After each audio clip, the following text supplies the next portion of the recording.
EduTalk. EduTalk. Teknologi dan edukasi, sinergi untuk masa depan.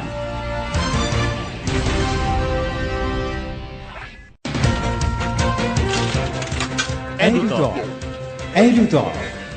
Teknologi dan edukasi, sinergi untuk masa depan.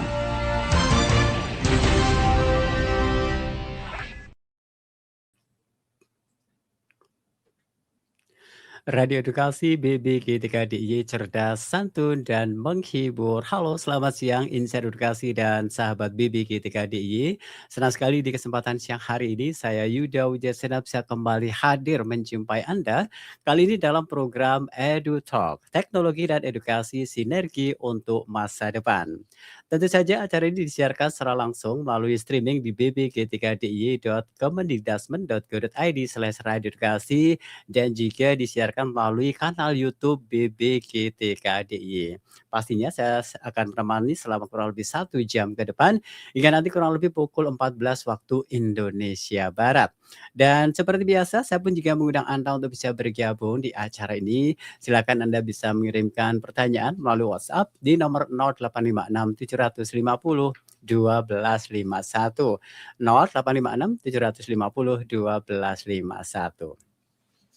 Baik, sungguh luar biasa di siang hari ini EduTalk kembali menyapa Anda dan yang pasti saya akan bersama dengan 2 orang narasumber yang kali ini sudah hadir bersama saya. Namun sebelumnya saya ingatkan bahwasanya Anda pastinya akan bisa mengikuti program EduTalk ini setiap hari Rabu pukul 13 hingga 14 waktu Indonesia Barat.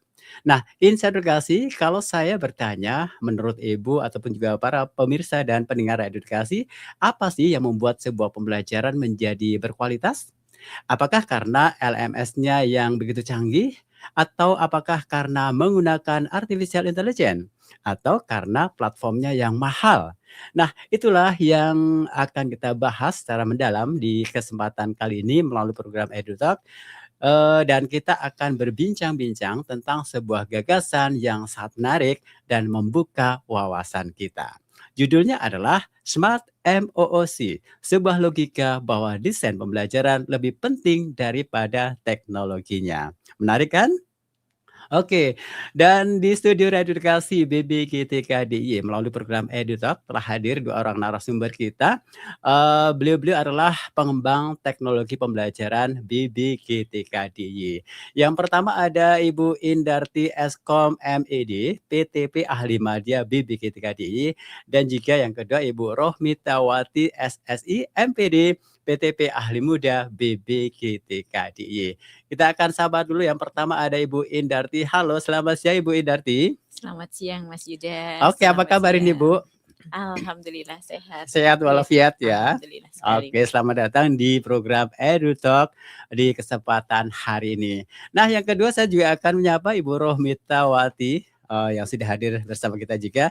Halo, selamat siang Bu Rohmitawati. Selamat siang Mas Yuda dan juga selamat siang Insan Edukasi. Senang sekali bertemu kembali di program EduTalk Oke, ini. oke, gimana kabarnya nih Bu? Alhamdulillah baik. Sehat ya. Di tengah-tengah kesibukan, beliau-beliau Ibu Indarti dan juga Ibu Rohmitawati hadir untuk menyapa Anda semuanya di program EduTalk yang mana nanti kita akan membahas terkait dengan Smart MOOC, sebuah logika bahwa desain pembelajaran lebih penting daripada teknologinya. Nah, yang pertama ini gimana untuk aktivitas hari ini Bu Indarti? Aku manggilnya ke Mbak karena kebiasaan gitu ya. Iya, malah terasa lebih muda Mas. Gimana aktivitas hari ini? Ya, kita masih mengembangkan beberapa konten untuk kembali kita akan mengisi Smart MOOC ini Mas Yuda. Oke. Dan untuk Bu Rohmitawati juga pastinya sibuk juga ya dengan kegiatan kesehariannya. Sama, kita juga sedang mengembangkan untuk konten di Smart MOOC yang nanti kita akan bahas. Yeay, luar biasa. Kita buat santai aja ya. Baiklah. Oke, nah saya akan mulai dengan ini dari pertanyaan yang sederhana ya, yang dengan fenomena sekarang ini bahwasanya sekarang kan hampir semua orang berbicara tentang AI gitu kan ya, berbicara tentang LMS generasi baru, berbicara tentang berbagai aplikasi yang serba otomatis, betul kan? Nah, mengapa justru di tengah gegap gempita teknologi ini kita mengangkat tema bahwasanya desain pembelajaran itu lebih penting daripada teknologi itu sendiri? Oke, siapa ini yang pertama? Bu Oke, Indarti ya kali ya? boleh. Yo Iya, silakan. ya terima kasih Mas Yuda. Ya, kan kebiasaan sehari-hari ya di kita itu kalau ada program atau pelatihan atau apapun kok ada kendala atau tidak berjalan dengan baik begitu tuh kadang-kadang oh ini nih yang disalahin tuh teknologinya, entah dibilangnya LMS-nya nggak apa itu nggak Kurang up to bagus date misalnya ya, gitu kurang ya? bagus, platformnya gimana atau ini kurang lengkap nih fitur-fiturnya kayak gitu. Padahal kan sebenarnya teknologi itu hanya tools ya, hanya Alat, instrumen atau alat di mana proses itu mau kita jalankan.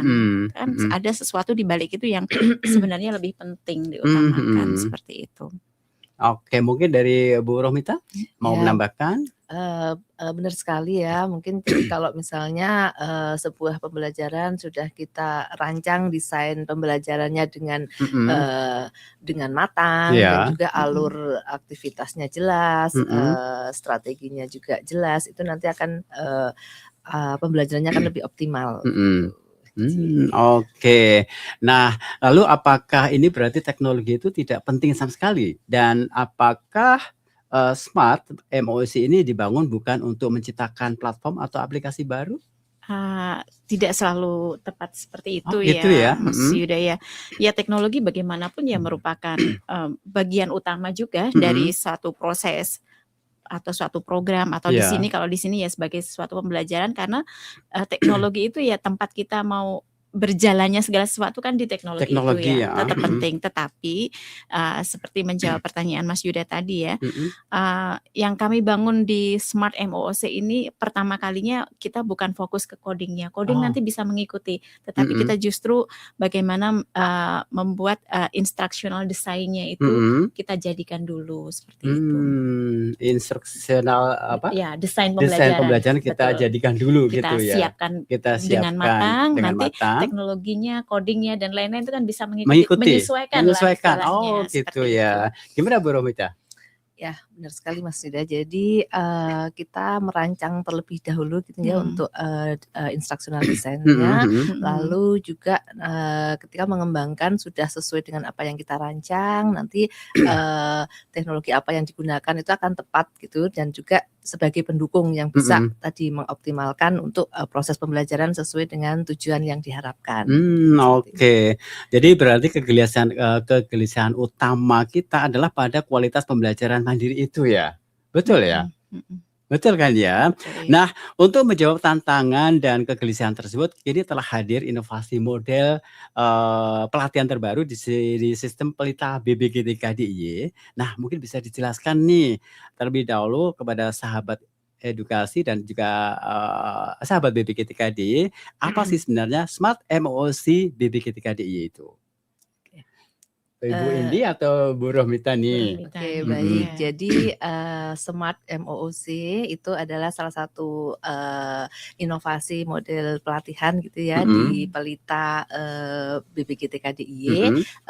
Ini sebenarnya sebuah akronim gitu ya. Akronim ya, singkatan gitu ya. Apakah itu SMART, Structure, Measurable, Adaptive and Reflective MOOC. Jadi di sini dari konsep MOOC kita tidak mengambil secara utuh tapi diadaptasi dengan kebutuhan-kebutuhan di kita, bagaimana Smart MOOC ini dirancang untuk bisa memenuhi kebutuhan skalabilitas yang lebih luas tapi juga terukur, adaptif, reflektif dan juga ada penjadwalan yang direncanakan gitu. Jadi disinilah modifikasi atau adaptasi yang kita lakukan. Gitu. Oke, barangkali Bu Indi mau menambahkan? Betul sekali.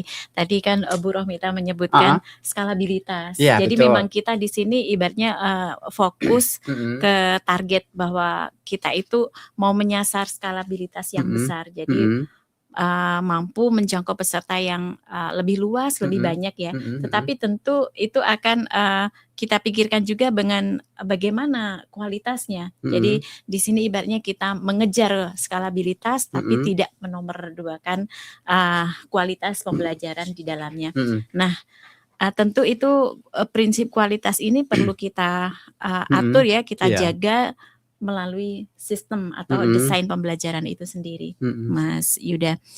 Jadi kembali kalau kita banyak yang menanyakan tadi kan salah satu adapsi yang diambil dari MOOC adalah mandiri. Mandiri di sini kita artikan tanpa fasilitator misalnya gitu ya. Iya, Nah, itu betul. kan orang akan bertanya nih kalau pembelajaran tanpa ada pendampingan, tanpa ada fasilitator itu gimana nanti kualitasnya gitu. Nah, Betul ya. nah disinilah kita mencoba memastikan desain pembelajaran itu bisa ya merangkum tadi skalanya besar, kemudian mutunya kita jamin meskipun tanpa fasilitator. Jadi kita mencoba mendesain sebuah pembelajaran yang desainnya smart seperti itu. Oke. Itu udah terkait dengan smart MOOC Smart gitu MOOC. ya. Jadi Luar smart biasa itu ya. banyak artinya ya Banyak di sini. artinya. Ya.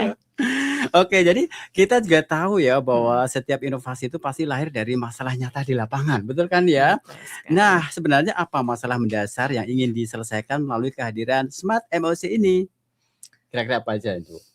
Oke, Bu Roblita kali ya, silakan. Beberapa permasalahan di lapangan seperti tadi juga sudah disebutkan ya, kebutuhan untuk kita bisa menjangkau sasaran target kita adalah guru dan tenaga kependidikan yang lebih luas, di mana kan ketika sebuah pelatihan itu membutuhkan dari segi keterbatasan ya, dari segi jumlah peserta, dari segi mungkin biaya, dari segi juga keterjangkauan, dan di sini mencoba menjawab seperti tadi juga sudah disebutkan ya tentang skalabilitas tadi, di mana kita bisa menjangkau lebih banyak lagi peserta pelatihan dengan keterbatasan tadi dapat diatasi gitu ya, dan tapi tetap untuk kualitas mutu pembelajarannya tetap bisa diutamakan seperti itu. Oke. Bu Edi barangkali? Iya, betul sekali. Tadi target target sasaran yang besar, tapi tentu itu kan berbenturan dengan ibaratnya sisi efisiensi ya, bagaimana kita membuat suatu program sasarannya bisa tetap terjangkau tetapi tetap efisien, istilahnya seperti itu. Nah, mungkin yang paling mudah ya kita bisa mengembangkan semacam pembelajaran online yang sudah berjalan secara konvensional ya, online tapi konvensional. Artinya ya kita buat diklat online, kita tempelin PDF mungkin, kita upload videonya, kemudian kita kasih kuis. Itu aja mungkin selesai gitu ya. Tetapi kan kita harus memikirkan dari sisi ini penjaminan mutu proses pembelajarannya nih. Kalau hanya seperti itu, apakah nanti peserta nggak bosan nih? Apakah nanti antusiasme pesertanya bisa muncul nih? Nah, itulah. Maka di sini kita mencoba menjawab atau mengeliminasi kekurangan-kekurangan pembelajaran online yang sifatnya konvensional itu, Mas Yuda. Oke, jadi ini menjawab tantangan gitu ya. Berusaha menjawab tantangan. Berusaha menjawab tantangan ya. Oke, integrasi menarik sekali kan ya diskusi kita kali ini terkait dengan Smart MOOC, sebuah logika bahwa desain pembelajaran lebih penting daripada teknologinya. Dan kali ini kita pasti bersama dengan dua orang narasumber kita, pengembang teknologi pembelajaran dari BPKTKDI. Ada Ibu Indarti Eskom MED, kemudian juga ada Ibu Rohmitawati SSI MPD. Nah, saya ingatkan bahwa Anda juga bisa bergabung di acara ini. Silakan bisa mengirimkan pertanyaan melalui WhatsApp di nomor 0856 750 1251. Atau silakan Anda juga bisa menuliskannya melalui kolom komentar yang ada di YouTube dengan format ketik nama, spasi instansi, spasi pertanyaannya. Kita akan jeda dulu aja ya. Nanti akan kita lanjutkan lagi selepas dengan berikut. Tetap di sini di program EduTalk, Radio Edukasi, Cerdas, Santun, dan Menghibur.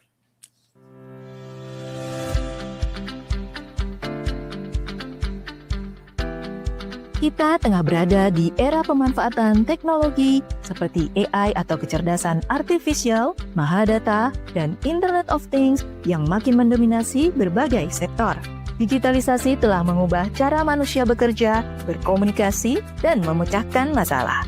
Sebagai salah satu negara pengguna teknologi digital terbanyak di Asia dan negara dengan komunitas pengembang terbesar ketiga di kawasan Asia Pasifik, Indonesia juga berhadapan dengan fakta bahwa keadaban masyarakat Indonesia di dunia maya berada pada posisi paling rendah di Asia Tenggara. Paparan konten digital yang berlebihan dan terus-menerus juga berkontribusi pada meningkatnya berbagai fenomena seperti penurunan kemampuan kognitif dan berpikir kritis atau dikenal sebagai brain rot, speech delay pada anak-anak, serta gangguan kesehatan mental. Berdasarkan fakta tersebut, apakah sumber daya manusia Indonesia memiliki kemampuan untuk dapat berkompetisi secara global? Pemanfaatan teknologi digital oleh masyarakat Indonesia berdasarkan data tahun 2022 sampai dengan tahun 2024 secara dominan masih digunakan untuk mengakses media sosial, hiburan, dan informasi. Optimalisasi pemberdayaan teknologi digital untuk tujuan yang lebih kompleks seperti untuk produktivitas kerja, bisnis, serta aktivitas ekonomi yang produktif masih rendah. Hal ini mengindikasikan masih lemahnya literasi digital masyarakat dan perlunya peningkatan kemampuan generasi muda Indonesia untuk bersaing secara global dalam bidang teknologi digital. Berbagai negara di dunia telah berupaya merespon perkembangan teknologi digital dengan membangun sumber daya manusia yang unggul dan adaptif terhadap perubahan zaman melalui berbagai kebijakan negaranya. Amerika, Tiongkok, dan Inggris menjadi 3 teratas negara yang memimpin dalam pengembangan dan pemanfaatan kecerdasan artifisial di dunia. Sementara itu untuk kawasan ASEAN adalah Singapura dan Malaysia. Salah satu kebijakan dan strategi nasional yang mendorong penguasaan teknologi dan pengembangan kecerdasan artifisial di negara-negara tersebut yaitu dengan mengintegrasikan coding dan kecerdasan artifisial dalam sistem pendidikan. Dalam menjawab tuntutan dan menghadapi tantangan global di bidang teknologi digital ini, terutama bagi generasi muda sebagai tonggak masa depan bangsa, sistem pendidikan perlu memastikan bahwa literasi digital, termasuk pembelajaran coding dan kecerdasan artifisial, menjadi bagian dari kurikulum. Pemerintah Indonesia dalam hal ini Kemendikbudrismen dengan bertolak dari berbagai data tentang teknologi digital, rencana pembangunan jangka panjang nasional, serta Astacita melihat perlunya pembelajaran coding dan kecerdasan artifisial sebagai langkah melengkapi pembelajaran informatika yang sudah berjalan. Namun, seberapa pentingkah sebenarnya pembelajaran coding dan kecerdasan artifisial ini? Akankah kecerdasan artifisial ini menggeser peran manusia?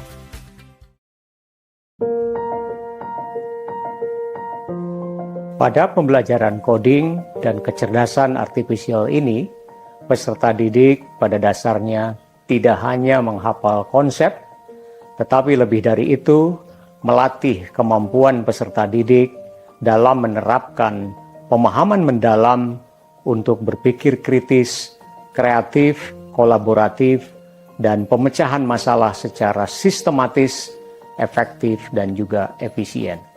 Karena itu maka upaya untuk menciptakan lingkungan pembelajaran yang kondusif, yang memungkinkan anak untuk memiliki rasa ingin tahu yang tinggi, kemudian bagaimana agar para murid itu juga memiliki kesempatan untuk mereka mengembangkan pemikiran tingkat tinggi, melakukan kontekstualisasi apa yang mereka pelajari, dan kemudian menciptakan suasana pembelajaran di mana semua murid itu mendapatkan perhatian dari gurunya, itu juga menjadi bagian-bagian yang tidak dapat dipisahkan dari pelaksanaan pembelajaran berdasarkan pendekatan mendalam itu. Pada pembelajaran coding dan kecerdasan artifisial, peserta didik juga akan mengenal konsep pemahaman human-centered mindset, di mana teknologi bukan hanya tentang efisiensi, tetapi juga bagaimana teknologi dapat memberikan manfaat kepada manusia, tentu saja dengan memahami implikasi etis dari pemanfaatan kecerdasan artifisial.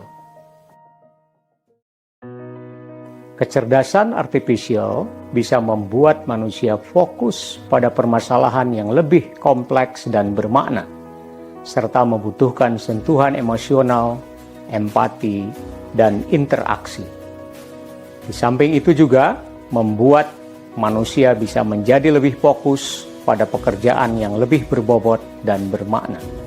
Maka dapat dipahami bahwa kecerdasan artifisial tidak menggeser peran manusia, namun justru membantu pengembangan diri manusia itu sendiri. Negara berperan dalam menyediakan dan memfasilitasi rakyatnya untuk mengembangkan diri, baik melalui kebijakan, aturan, dan infrastruktur. Di Indonesia, pengembangan pembelajaran coding dan kecerdasan artifisial masih berada pada tahap awal dan baru mulai diintegrasikan oleh beberapa satuan pendidikan, terutama di sekolah-sekolah yang telah memiliki akses terhadap teknologi dan dukungan sumber daya yang memadai. Lalu, bagaimana langkah yang dilakukan pemerintah untuk mengatasi hal ini? Pemerintah melalui Kemendikbudrismen telah merancang strategi implementasi pembelajaran coding dan kecerdasan artifisial di satuan pendidikan. Peningkatan kompetensi pendidik diantaranya diberikan melalui pelatihan intensif bagi pendidik pelaksana pembelajaran coding dan kecerdasan artifisial, serta memastikan pemerataan akses terhadap infrastruktur digital di seluruh Indonesia. Ini saatnya para pemangku kepentingan meningkatkan kolaborasi untuk mendorong perubahan iklim teknologi digital di Indonesia. Dari pengguna menjadi inovator yang mampu bersaing di tingkat global melalui pembelajaran coding dan kecerdasan artifisial. Mari mewujudkan pendidikan bermutu untuk semua.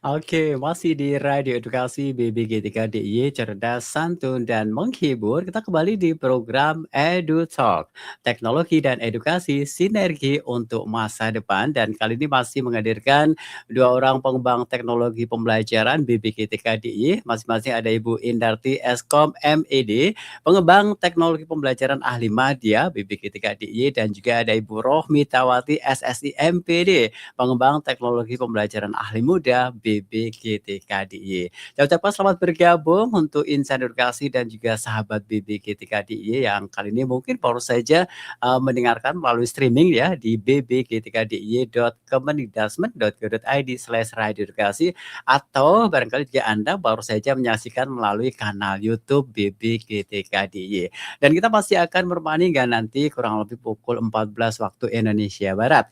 Dan kita masih membahas sebuah topik terkait dengan Smart MOOC, sebuah logika bahwa desain pembelajaran lebih penting daripada teknologinya. Nah, kita undang untuk insan edukasi yang mau bergabung, silakan bisa ke 0856 750 1251. 0856 750 1251. Oke, kembali ke Bu Indi. Aku manggilnya Bu Indi gitu ya, dan juga Bu Romita. Oke, terkait dengan Smart MOOC. Nah, ini yang sangat menarik nih, terkait dengan mengapa ada diberi sematan kata Smart MOOC. Apakah karena sistemnya pintar secara digital gitu atau gimana nih? Iya, betul sekali. Ya memang smart, selain tadi disebutkan smart itu artinya pintar ya, tapi di sini smart itu kan memang suatu akronim ya, tadi sudah ya, disebutkan. oke. Dari S-nya itu sendiri ada structure ya, kemudian artinya ya terstruktur lah. Nanti mungkin akan ada penjelasan lebih panjang. Kayaknya penjelasannya panjang nih structure tuh. Kemudian measurable atau ya terukur ya, segala sesuatunya nanti terukur. Kemudian adaptif dan reflektif ya. Nah, tetapi kembali lagi bahwa smart itu tadi mengandung meaning, artinya apa itu cerdas ya. Mhm. Jadi kita berharap ini Smart MOOC itu Mhm.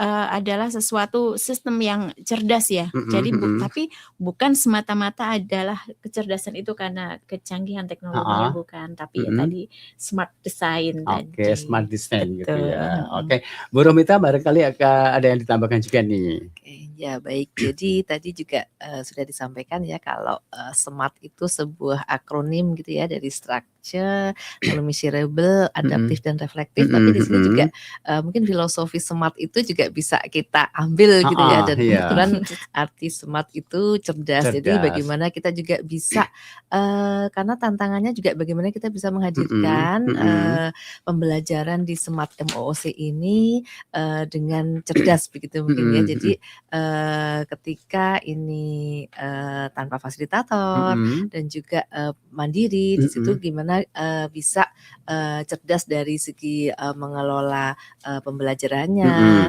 aktivitasnya, lalu juga nanti akan menghasilkan pembelajaran yang memang dibutuhkan oleh pengguna kita atau peserta pelatihan. Gitu. Oke.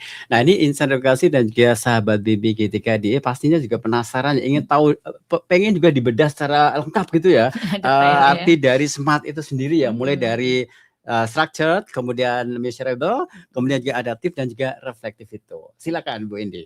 Boleh, mungkin saya mulai dari ini ya, dari terstruktur ya. Oke, Ini agak iya. panjang nih. Terstruktur itu ya artinya kita dalam menyajikan materi pembelajaran di dalam Smart MOOC itu tidak sekedar ngasih ini loh tumpukan dokumen silahkan kalian pelajari, enggak gitu, tapi kita susun secara modular gitu ya.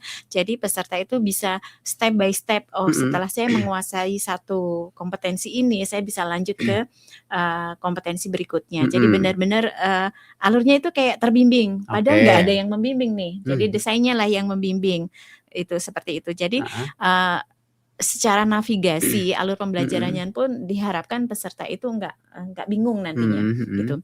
Kemudian di dalam structure ini sendiri Mas Yuda, ini ada dua hal yang saya soroti ya. Yang pertama adalah outcome based learning ya. Outcome based learning artinya tujuan pembelajarannya itu berangkat dari tujuan akhirnya. Tujuan akhirnya mau apa sih gitu, mau apa gitu. Jadi bukan saya mau mengedepankan ini loh materi yang saya punya, saya sajikan di sini, enggak, tapi saya pingin peserta itu nanti endingnya bisa apa gitu ya. Endingnya bisa apa. Jadi berbasis outcome itu nanti yang kita soroti. Yang kedua adalah constructive alignment. Jadi constructive alignment. Betul. Jadi semacam struktur yang align itu gimana ya? Sesuai. Oke, sesuai. Sesuai. Jadi kita membuat konten di Smart MOOC ini ibaratnya berasaskan constructive alignment. Jadi tujuannya apa, kemudian aktivitas di dalamnya itu apa, kemudian penilaiannya apa, itu harus bersesuaian.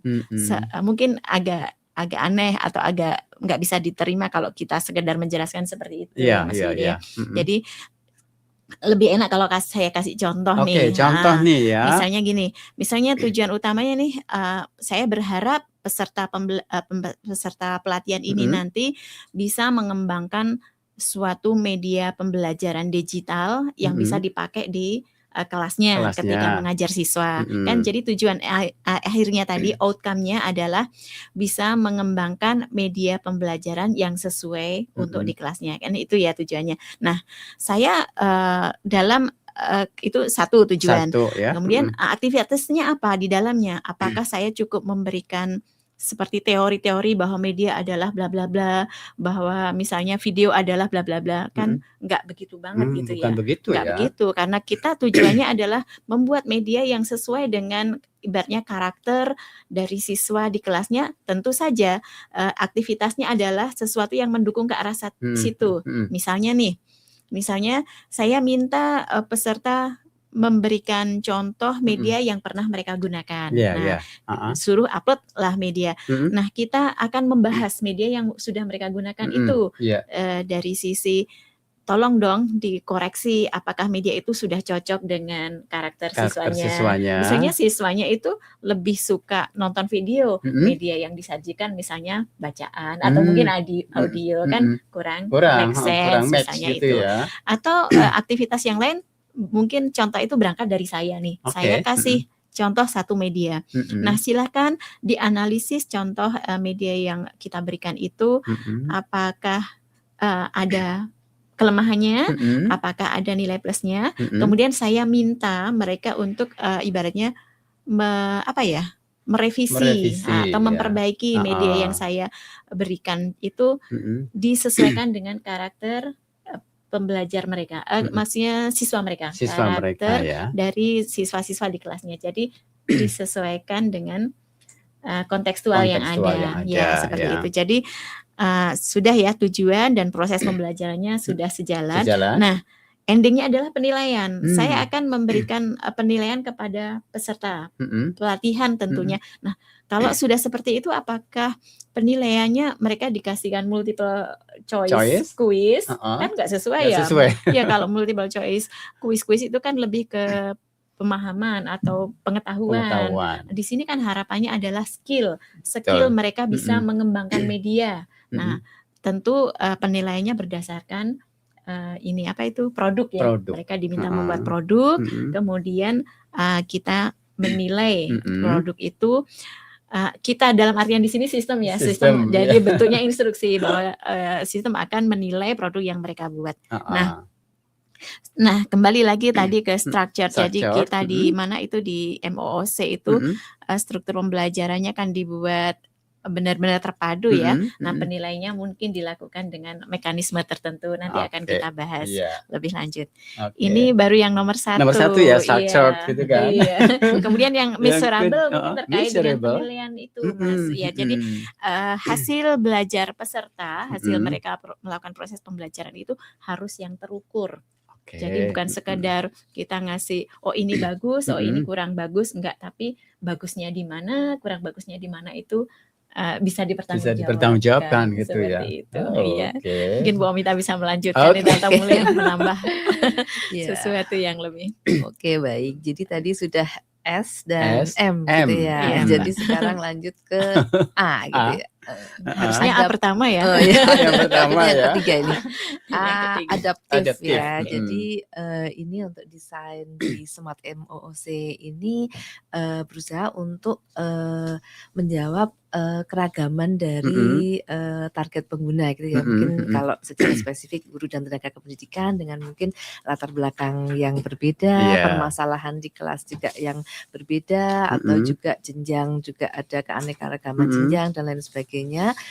Nanti bisa memberikan adaptif secara kontekstual gitu ya, permasalahan yang apa istilahnya ya, mungkin relate atau dengan dan dapat diterapkan di kelas. Dan itu ketika kita mendesain sebuah materi yang memang sangat dibutuhkan di kelas dan dapat diaplikasikan, itu akan menambah motivasi mungkin begitu ya Mas Yuda ya. Jadi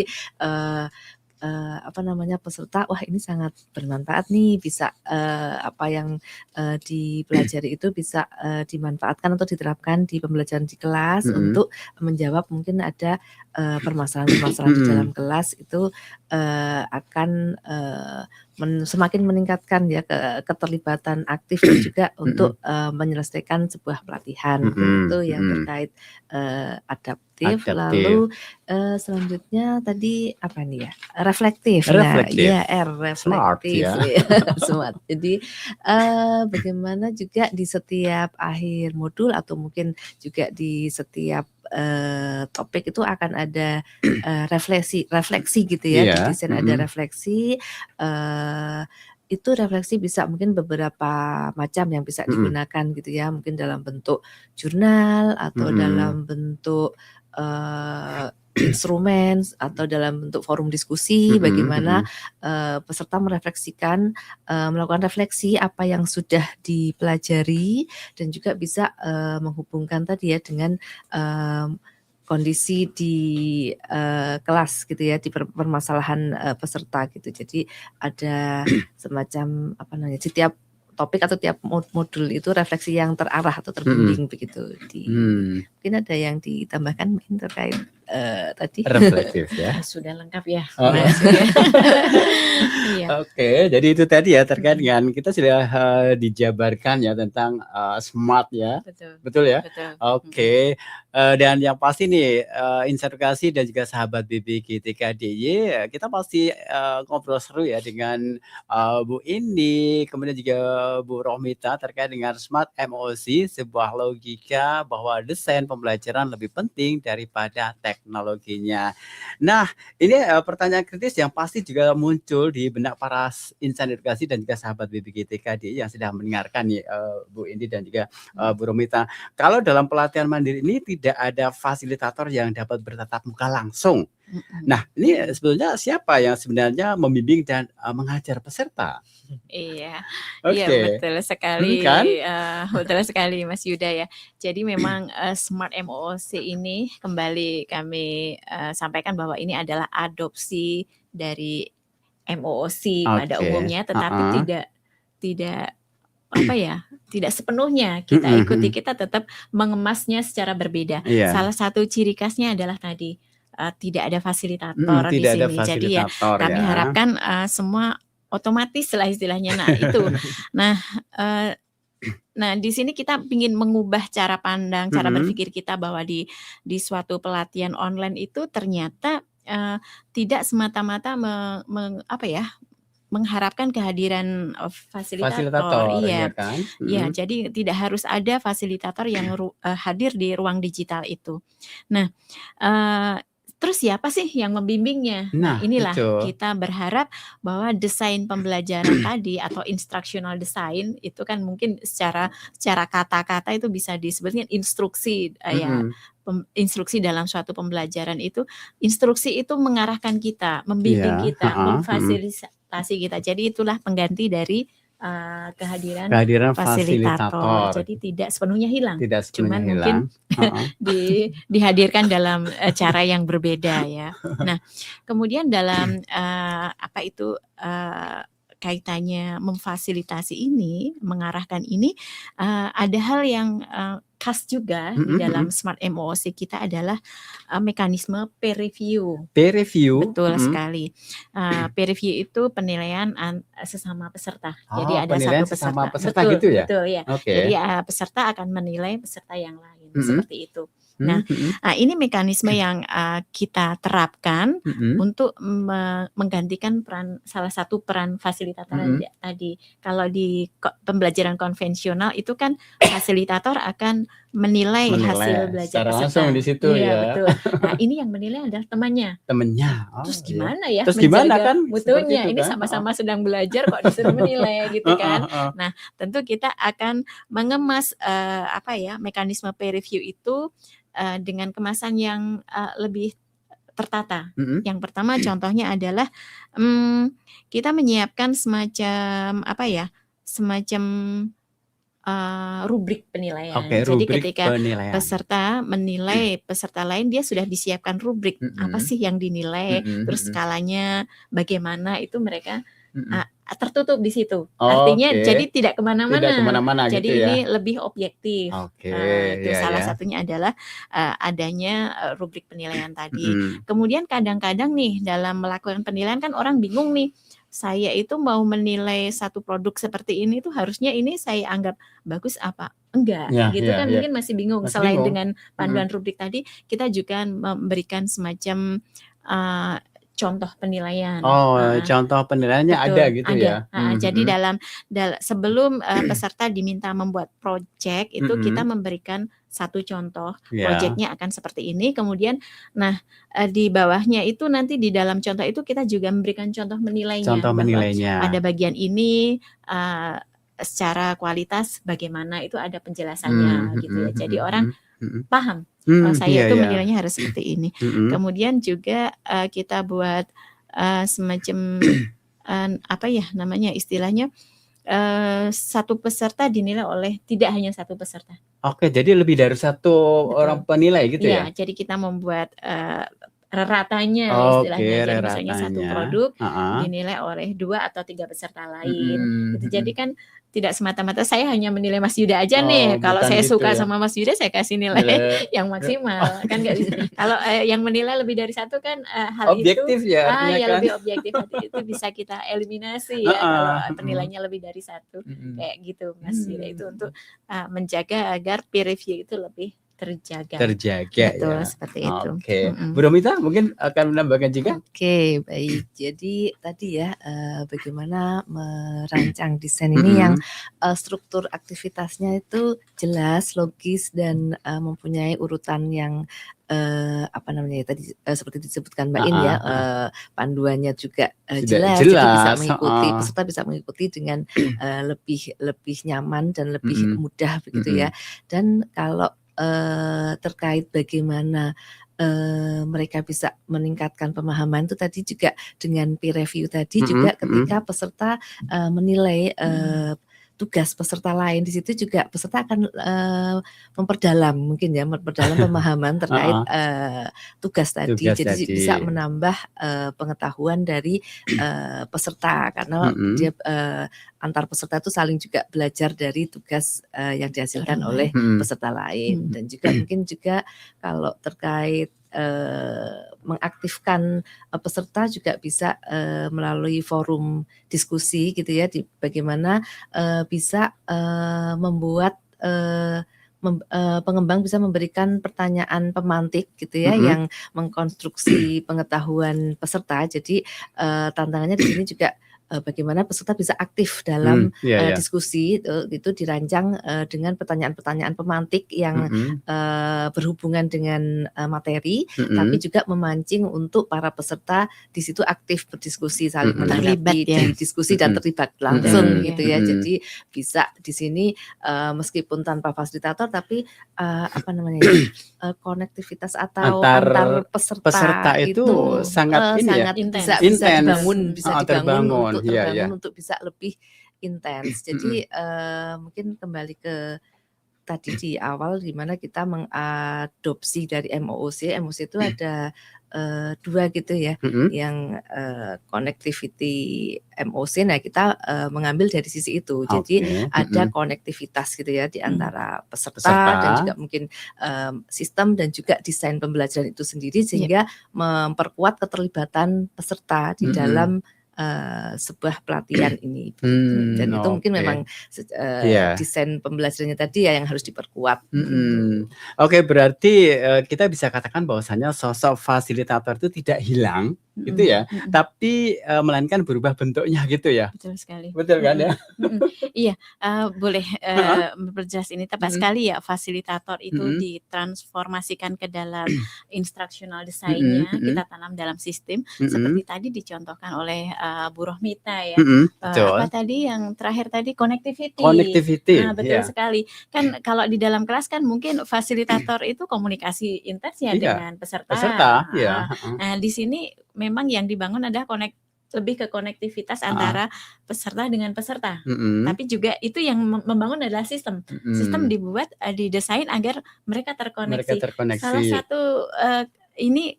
Salah satu tujuan dari sini adalah maksudnya untuk mewujudkan connectivity ini adalah MOOC kita, smart MOOC kita itu biarpun open tapi terjadwal, Mas. Tadi kayaknya di atas kita sebutkan kita mengadopsi MOOC yang open, tetapi mengadopsinya tidak bulat-bulat kita telan lah istilahnya ya. Ditelan mentah gitu ya. Tapi kita customize. Salah satunya adalah open tapi terjadwal. Jadi open tapi terjadwal. Betul sekali. Kita buka pada waktu tertentu, kemudian di aktivitasnya tetap kita jadwal, Mas. Jadi misalnya 5 hari pertama nih ini untuk materi ini. Kemudian tugas ini harus di-upload pada tanggal sekian-sekian, itu tetap terjadwal. Jadi bukan benar-benar open. Orang bisa membaca anytime, bisa mengerjakan tugas anytime, enggak. Nah, itu kenapa kita bangun bahwa itu terjadwal agar terjadi konektivitas sesama peserta di waktu yang sama. Kan nggak asik nih ketika forum diskusi seseorang bertanya misalnya media yang bagus untuk anak-anak yang hiperaktif itu apa sih? Yang seperti Misalnya, apa gitu ya? itu dia postingnya tanggal 1 Januari, yang menjawab tanggal 5 Agustus misalnya, itu kan nggak connecting Aduh, nggak nih, connecting ya udah gitu ya. basi istilahnya gitu. Basi banget gitu kan. Makanya sistemnya dibikin semi terbuka. Terbuka artinya beberapa kali akan kita open class, silahkan join gitu, tetapi jadwalnya kita atur biar diskusi itu ya terjadi di tanggal sekian sampai tanggal sekian aja. Jadi pas saat itu gitu ya, betul. tidak Jadi sampai berbulan-bulan. lebih hangat dan sedikit mendekati real time seperti itu. Jadi, nah itu kan yang berjalan di situ kan desainnya, Mas. Desainnya, jadi betul ya. sekali. Jadi fasilitator itu transformasi di dalam desain pembelajarannya. Oke. Mungkin Mbak Mita bisa menambahkan lebih jauh ini terkait ini. Iya. Jadi apa tadi ya, kita connectivity, transformasi fasilitator tadi.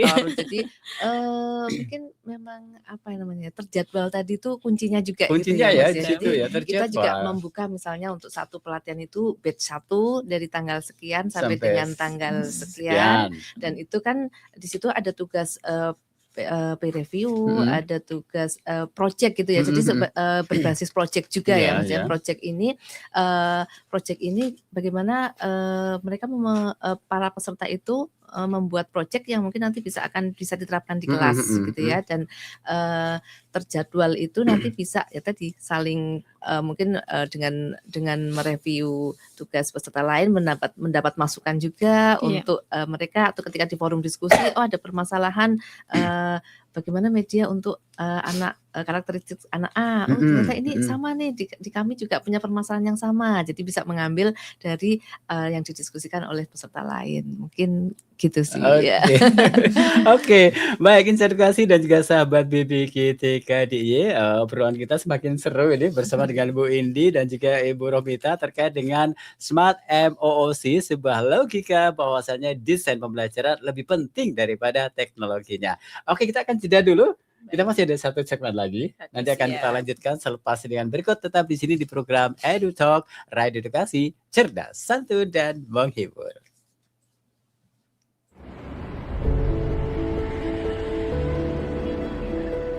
Setiap hari kita bertemu banyak orang, keluarga, tetangga, teman, dan guru. Kadang ada yang merasa tidak nyaman. Kita sering melihat tanda-tandanya, tapi tidak semua tahu harus berbuat apa. Kita semua ingin sekolah menjadi rumah kedua yang aman dan nyaman.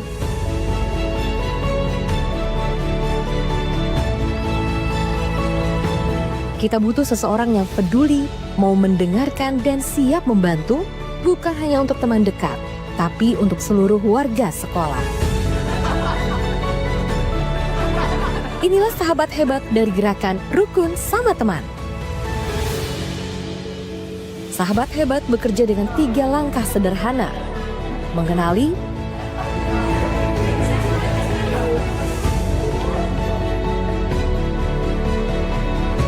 mendukung, dan melaporkan.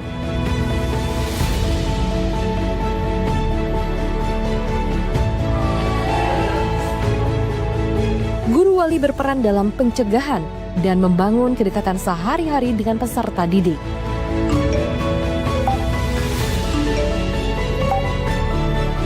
Guru BK mendampingi perkembangan sosial emosional siswa, memberikan layanan konseling, serta turut terlibat ketika muncul situasi yang memerlukan pendampingan lebih lanjut.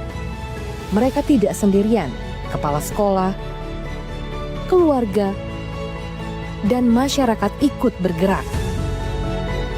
Mari bersama wujudkan budaya sekolah yang aman dan nyaman untuk semua. Gerakan Rukun Sama Teman.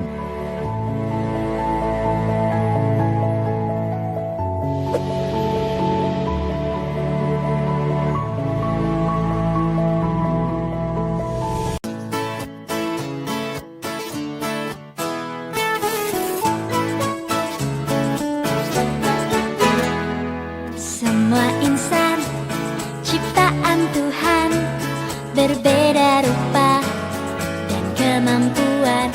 Mari sama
Ya, masih di Radio Edukasi BBGTKDIY, cerdas, santun, dan menghibur. Kita balik lagi di program Edu Talk, teknologi dan edukasi sinergi untuk masa depan. Dan masih bersama dengan Yuda Widyasena, juga ada Ibu Indarti Eskom MED, pengembang teknologi pembelajaran ahli media BBGTKDIY, dan juga ada Ibu Rohmitawati, sarjana sains MPD PTP ahli muda BBGTKDIY. Dan kita pasti membahas terkait dengan Smart MOOC, sebuah logika bahwa desain pembelajaran lebih penting daripada teknologinya. Saya ucapkan selamat bergabung kepada Insight Edukasi yang baru saja menyimak melalui streaming bbgtkdiy.kemendikdasmen.go.id/radioedukasi, ataupun juga yang kali ini menyaksikan melalui kanal YouTube BBGTKDIY. Dan kita masih akan menemani hingga nanti kurang lebih pukul 14 waktu Indonesia Barat. Kita masih ada satu segmen, kita akan tuntaskan ya untuk obrolan kita kali ini masih dengan Ibu Indarti dan juga Ibu Rohmitawati. Oke, nah sekarang kan apa ya istilahnya, kita tidak bisa mengkiri ya bahwasanya saat ini kan kita ada di era AI gitu ya, Artificial Intelligence. Nah, tidak bisa dihindari pula bahwasanya sebagian besar peserta didik itu bisa menjawab tugas dan dengan bantuan AI tersebut. Betul kan? Lantas bagaimana nih Smart MOOC menyikapi fenomena ini? Apakah dipandang sebagai ancaman atau musuh ini? Wow. Oke, silakan. Ya, jadi Oke. benar ya, di era AI ini tentu kita tidak melihat itu sebagai musuh atau ancaman, tapi itu Bisa sebagai ya. sebuah Apa ya? potensi juga yang bisa digunakan sebagai pendukung Oh begitu iya, ya, sebagai tentu saja pendukung sebagai ya. pendukung untuk bisa digunakan secara etis dan bertanggung jawab begitu ya. Dan di sini mungkin ketika pelatihan kita adalah dengan sasaran guru, di mana juga guru mempunyai pengalaman otentik gitu ya, pengalaman-pengalaman otentik di kelas, ataupun misalnya kita memberikan tugas-tugas yang sesuai dengan kebutuhan di kelas, itu kan tentu pengalaman-pengalaman guru di dalam kelas itu yang tidak bisa tergantikan oleh AI gitu ya. Jadi Betul. AI ini sebagai pendukung yang punya potensi besar juga, karena di era sekarang kalau kita tidak mengikuti juga kita akan ketinggalan gitu ya. Betul. Jadi memang di sini bagaimana kita bijak menggunakan AI ini, dan tentu juga desain pelatihan kita juga dirancang untuk bisa berpikir tingkat tinggi gitu ya, atau juga relate atau kontekstual dengan kebutuhan peserta kita. Jadi di situ ada pengalaman-pengalaman yang memang tidak bisa digantikan oleh AI sebagai pendukung mungkin gitu ya, alat pendukung gitu. Oke. Mbak Edi? Iya, hanya menegaskan aja Mas Yuda ya, betul sekali bahwa ya di sini tantangan kita nih untuk bagaimana kita mendesain aktivitas pembelajaran itu yang membutuhkan peserta untuk mengerahkan high order thinking-nya, nggak sekedar mencari makna satu pemahaman kemudian pakai AI ketemu jawabannya, enggak, tapi menuntut orang untuk berpikir lebih tinggi, kemudian melakukan refleksi ya. Kalau refleksi tadi disampaikan refleksi terhadap pengalaman otentik gitu, terhadap proses yang sudah dilalui, kan ya nggak bisa nih kita tanya ke AI ya. Jadi memang tetap harus membutuhkan keterlibatan kognitif dari peserta itu. Harapannya desain pembelajarannya akan kayak gitu ya. Nah, dengan pendekatan itu kan AI di sini menjadi alat bantu saja, tidak sepenuhnya kita berharap AI yang menjawab, tapi penentunya tetap diri peserta sendiri gitu. Oke. Lantas mungkin ada nih contoh konkret tugas di Smart MOOC yang tidak bisa dijawab mentah-mentah oleh AI. Ada nggak contohnya kira-kira?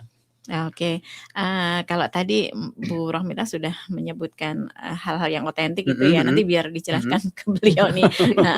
Tapi saya lebih ke ini ya, kalau di dalam suatu diskusi itu kan kalau kita kopas aja bahasa-bahasa dari AI mungkin nggak terlalu menyentuh, nggak hangat lah istilahnya ya, nggak ada gregetnya, nggak ada rasa gitu ya.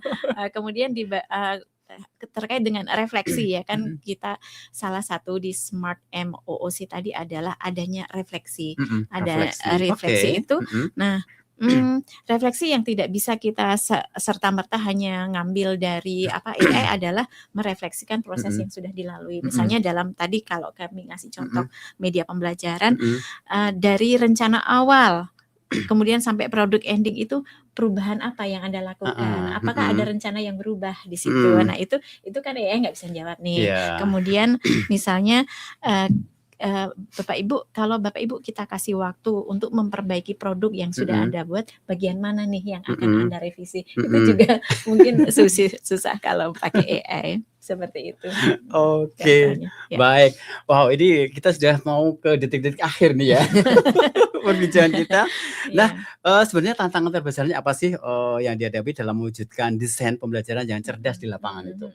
Apa nih kira-kira tantangannya? Mungkin dari sisi ini dulu ya, dari sisi peserta. peserta. Dari sisi peserta. Dari sisi peserta itu dituntut untuk kemandirian gitu ya. Kemandirian Jadi, ya. ketika kemandirian belajar, karena di sini kan juga tanpa fasilitator dengan jadwal yang sudah terjadwal dengan jelas gitu ya. Jadi bagaimana peserta bisa mengikuti kegiatan sesuai dengan yang dijadwalkan. Tentu di sini, nah tadi tantangannya ketika kemandirian ini berarti membutuhkan sebuah desain pembelajaran yang mendorong keterlibatan aktif peserta dan juga topik-topik yang dibutuhkan dan bisa dipraktikkan di pengalaman nyata peserta begitu ya. Jadi lebih termotivasi dan juga akan memberikan tantangan-tantangan yang ini akan saya akan menyelesaikan ini nih karena tertantang dan juga ini nanti bisa saya gunakan ini di dalam kelas dan memang kami memang peserta butuhkan. Nah, di sini ketika untuk mewujudkan suatu pembelajaran yang memotivasi dan menumbuhkan kemandirian dari peserta tentu ini membutuhkan pengembangan desain pembelajaran tadi yang sesuai gitu ya, dan mungkin ini nanti tantangannya di pengembangnya. Jelaskan oleh Mbak ini ya. Jadi melempar bola panas ini belum.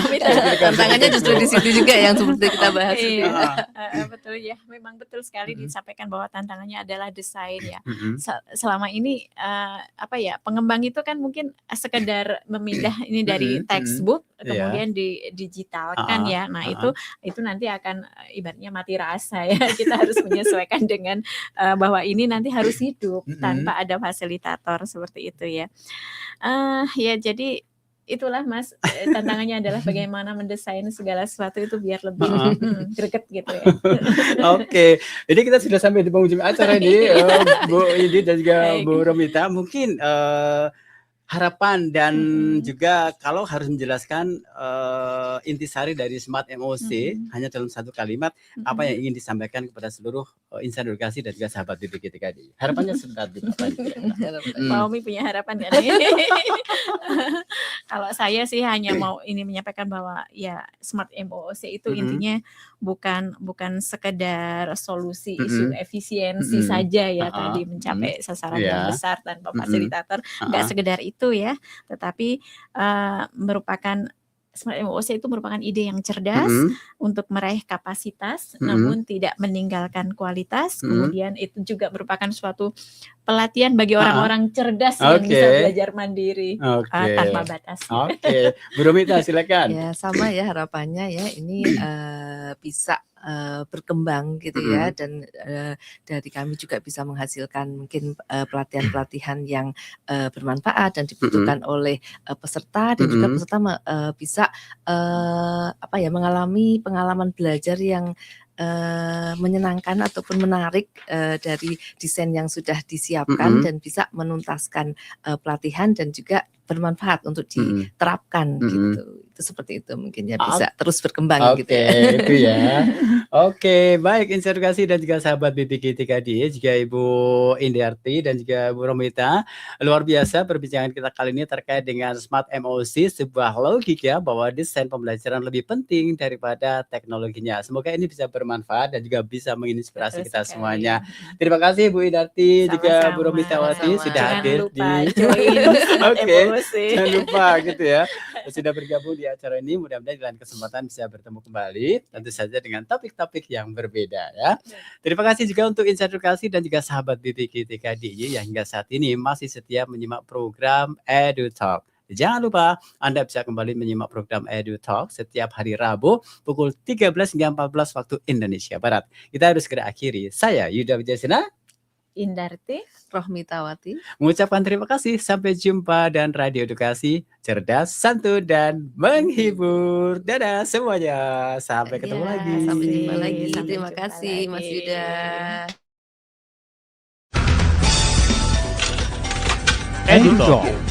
EduTalk. Teknologi dan edukasi, sinergi untuk masa depan.